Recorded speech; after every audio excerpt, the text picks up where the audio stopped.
अस्सलामुअलैकुम, welcome to my channel and my new vlog. ये वाली वीडियो है सेकंड फंक्शन की बारात की और सेम मैं एज़ यूजुअल फिर से शोखियाँ मारते हुए। बाय द वे आप लोग मुझे कमेंट सेक्शन में बताएं कि मेरा ड्रेस कैसा है और मैंने ठीक शोखी मारी है कि नहीं। ये थी बारात के लिए हमने जाना था दूर, इसलिए मैं अर्ली मॉर्निंग उठ गई थी और अपनी तैयारियां कंप्लीट की और उसके लिए रेडी हो गई।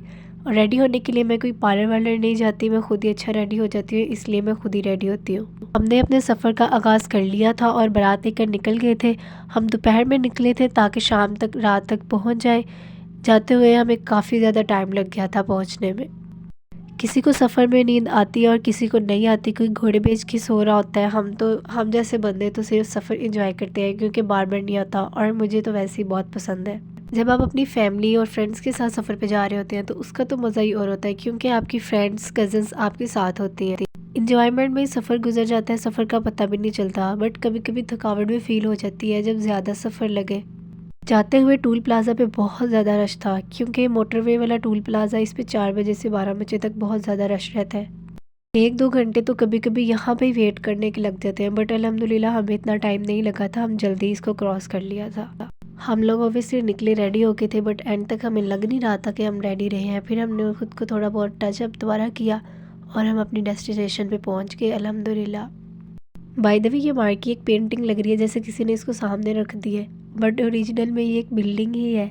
हम थे लड़के वाले और बारात लेकर गए थे तो ऑफ कोर्स भरपूर प्रोटोकॉल से हमारा वेलकम किया गया। बारात की एंट्री में भी बेचारे दूल्हे को इतनी देर खड़ा होना पड़ता है और वेट करना पड़ता है कि भाई मैं कब अंदर जाके बैठूंगा।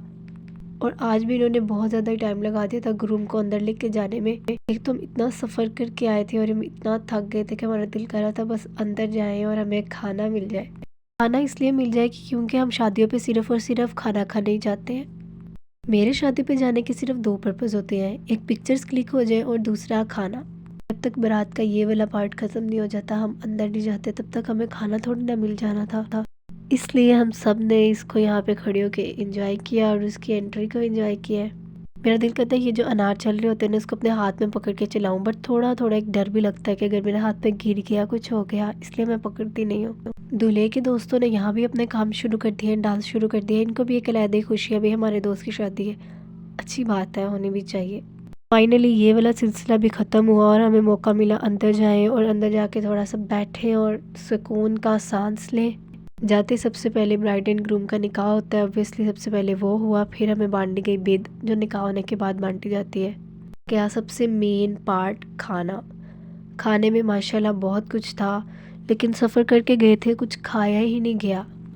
बट ऐसा भी नहीं था कि मैंने कुछ भी नहीं खाया, खाया था थोड़ा बहुत क्योंकि इतना सफ़र करके आए थे और अब इतना सफ़र करके वापस भी जाना था। और हम सुकून से हमने खाना एंजॉय किया। और यहाँ आप लोगों को नज़र आ रहा है पान, ये वो वाला पान नहीं है, ये शादियों पे होता है अक्सर, मीठा पान है, बस नॉर्मल सा इसका टेस्ट होता है।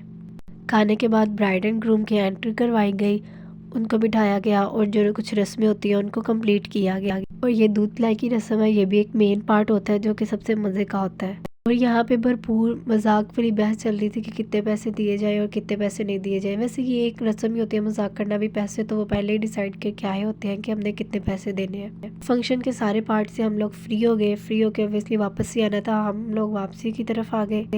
वापसी पर मैं तो एक पीसफुल सा सफ़र इंजॉय करते हुए आई और हम लोग जल्दी पहुंच गए थे क्योंकि वापसी पे कोई रश वगैरह तो होता ही नहीं है, ज़्यादा रात जो हो गई थी।